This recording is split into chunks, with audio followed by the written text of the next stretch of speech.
If they're doing something useful and something productive, I don't mind the extra cost. But if it's nonsense, I mind the extra cost. Marie Quartararo of Huntington is frustrated that water bills on Long Island seem to be always going up. And she's not alone. I think the people who use the most water should be paying for it. The average household in Suffolk County uses about 120,000 gallons of water a year.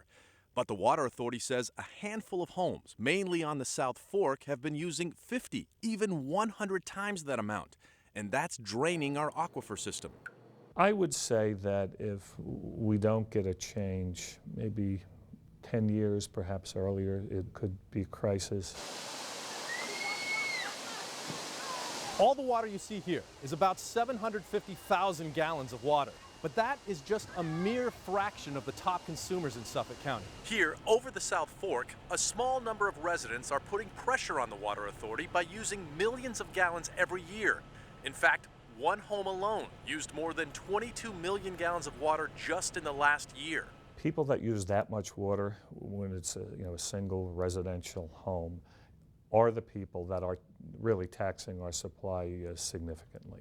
Through a Freedom of Information request, we identified the names of some of the biggest water users in the county. That list includes homes mainly located in Bridgehampton, Southampton, Watermill, and East Hampton, and reads like a who's who of the rich and powerful.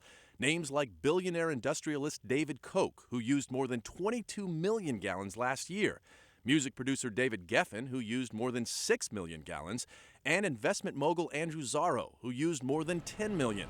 These Uber users are kind of nestled between those estates, right?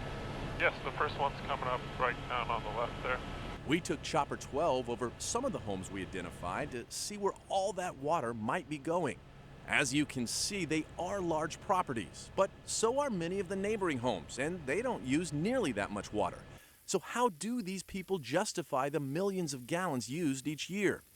We decided to ask. Calling. 1 moment, please.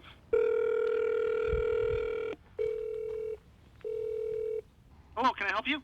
Yeah, I'm trying to get a hold of David Koch. Is he here? Is the owner or a property manager there? Hello? Yes. Yes, I'm sorry there's no one here that could talk to you at this time. Regardless of what the water is used for, environmental activists point out continued excessive use can lead to salt water infiltrating the aquifers. Even worse, contamination of our drinking water. As these water hogs use more and more water, they are withdrawing, causing a drawdown in our water levels. They're actually causing plumes to move and migrate more rapidly. Since 2010, the County Water Authority has been forced to invest an additional $20 million just on the East End to upgrade its public well system by adding additional wells and enlarging many of the pipes in its distribution system. And who pays for that? Our infrastructure costs we have to spread out to all our customers. Increased costs that don't sit well with Gina Momar. I know my water bill used to be like $19. Now it's over $100 every 2 months. It's gone up a lot. Right now, the Water Authority says it doesn't have the legal power to force the top water users to cut back. Assemblyman Fred Thiel says it may be necessary to change that in the future, but for now, he says, it's everyone's responsibility to conserve. I think we need to change habits now and behaviors now before we get to the point where we have to impact everybody with mandatory restrictions. We can't wait till things become polluted to clean up the mess. We have to prevent it from occurring in the first place. I want my grandkids and their kids to be able to have resources like water. Stone Grissom, News 12, Long Island.